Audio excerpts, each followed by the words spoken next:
Yeah, buddy. Hey, wait. Yeah. Salut la team, donc on démarre cette nouvelle vidéo avec HorseMD qui se dirige doucement vers sa deuxième compétition pro, c'est-à-dire l'Arnold Classic US, et il y a de très grandes chances qu'il se place parmi le top 5 en compagnie d'un autre Brésilien, Rafael Brandao, et bien évidemment de Adi Chopin et de Samson Dauda. Pour les personnes qui doutent, n'oubliez pas que pour sa première compétition en Roumanie Pro, Marcelo a présenté un physique impressionnant et s'est classé devant Nathan Deacha qui a fait une saison 2023 remarquable et a présenté pour ses premières compétitions le meilleur physique de sa carrière. J'attendais avec impatience quelques images de son dos, plus particulièrement un double biceps, mais Marcelo a choisi cette pose qui démontre que son point faible numéro 1 n'est plus vraiment à la traîne, même si ça reste qu'une photo, mais je suis vraiment très impressionné par son gain d'épaisseur et surtout de largeur. Énormément de gens l'ont critiqué par rapport à ses poses de dos et il précise qu'il n'y a que 2 poses obligatoires de dos sur 8 imposées au total, mais il oublie qu'elles font souvent la différence pour le classement final, et si Marcelo arrive à afficher un dos vraiment complet, il va vite devenir un athlète redoutable. Mais il va devoir encore travailler car je pense que même si son double biceps de dos est meilleur, il ne sera pas encore au top et il ne pourra justement pas défier les meilleurs athlètes de cette catégorie. Info concernant le D3 Pro qui aura lieu en avril et il est organisé par l'ancien bodybuilder pro Fouadabia, donc l'information est très importante surtout pour le vainqueur de cette compétition car il va y avoir une augmentation du cash prize qui s'élèvera à 25 000 $ pour la première place pour la catégorie Men's Open. On enchaîne avec Jonathan De La Raza qui est proche de la fin de sa préparation et on peut que constater que son physique n'est pas du tout le même qu'en 2023 et je dis ça de façon positive. Jonathan affiche davantage de volume avec quelques kilos supplémentaires et une meilleure condition qu'à la même période que l'an passé, c'est-à-dire 10 à 15 jours avant le show. Je trouve Jonathan De La Rosa beaucoup plus impressionnant une fois sur scène qu'en période de préparation et je suis sûr que beaucoup seront surpris du physique qu'il affichera sur scène à l'Arnold Classic US comme lors de la dernière compétition à laquelle il a participé en 2023, le Tampa Pro où il a terminé 2e face à Hunter Labrada. Ici, Rafael Brandao qui affiche des séparations assez profondes au niveau de ses quadriceps, mais de toute façon, Rafael n'a jamais été en difficulté lorsqu'il s'agit de monter sur scène en excellentes conditions, donc une fois de plus, il sera à la hauteur. Un certain King Kamali, donc un ancien pro bodybuilder, donc je vous laisserai taper son nom sur Google pour les personnes qui ne le connaissent pas pour voir à quoi il ressemble. Donc, il suggère à Rafael Brandao de switcher de catégorie et de passer en classique physique et personnellement je pense que c'est un grand manque de respect envers Rafael vu le physique qu'il affiche à l'heure actuelle, mais ce n'est pas la première fois qu'il lâche ce genre de propos, donc je ne suis pas vraiment étonné et en aucun cas cette remarque a du sens. Rafael qui a donné quelques informations par rapport à son poids de corps au cours de sa préparation actuelle en comparaison avec la dernière effectuée, et il mentionne qu'il a pratiquement 5 kg supplémentaires de masse musculaire, ce qui est vraiment énorme car on ne parle pas simplement de kilos qui englobent muscles, graisse et eau. Donc Rafael Brandao affiche comme pas mal d'athlètes un physique impressionnant et j'ai hâte de voir tous ces athlètes côte à côte sur scène car je pense que cet Arnold Classic US 24 sera d'un niveau exceptionnel depuis très longtemps. Justin Rodriguez qui pour moi aura énormément de mal à concurrencer la plupart des athlètes qui seront présents à l'Arnold Classic US. Et si on compare son physique et sa condition actuelle, on se rend compte qu'il n'est pas du tout au même niveau en termes de conditions que ses adversaires actuellement. Et je pense qu'il faudra entendre les dernières heures pour voir Justin dans une condition bien meilleure, qui je pense est la stratégie mise en place par son préparateur.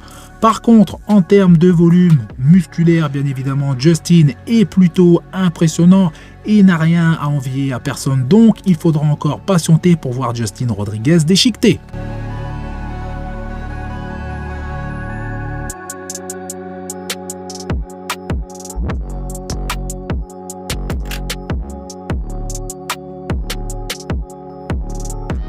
On enchaîne avec Brian Hazley, athlète classique physique qui est âgé de 44 ans et présente toujours un physique incroyable.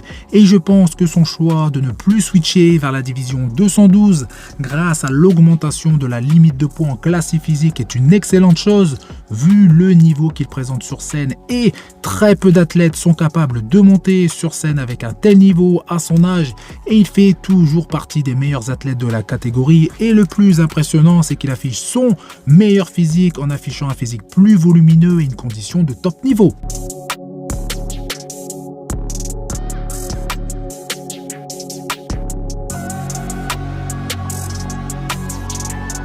Ramondino, le deuxième meilleur athlète de la catégorie classique physique du monde, qui, comme prévu, améliore sa condition à une vitesse incroyable. Sa peau est extrêmement fine et son visage creusé en dit long sur sa condition. Et Ramon va monter dans une condition équivalente à celle de Monsieur Olympia 2023 ou légèrement plus poussée. Donc Ramondino va très certainement remporter son deuxième Arnold Classic en seulement 4 ans.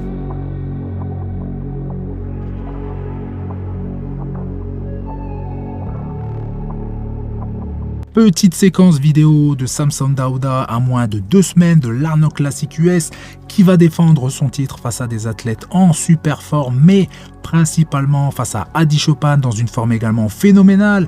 Et la première place sera obligatoirement pour un de ces deux athlètes. Mais pour remporter cette première place, Samson va devoir afficher une condition aussi poussée que celle de Adi Chopin, et ça pour le moment ce n'est pas le cas, mais sur certaines zones il y a une amélioration, comme ses quadriceps qui affichent plus de détails et de qualité musculaire.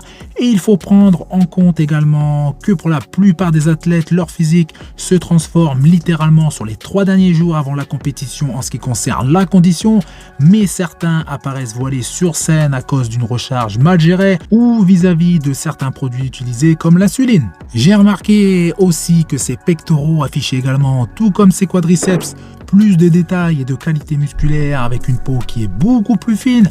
Après, je sais que Samson Dauda utilise pas mal de filtres sur ses photos et vidéos, mais elles sont toujours prises au même endroit, un petit peu comme Nick Walker le fait très souvent, et ça permet de mieux se rendre compte des améliorations physiques. Carlos Thomas Jr., qui possédait déjà des cuisses énormes, et là il les a littéralement explosées.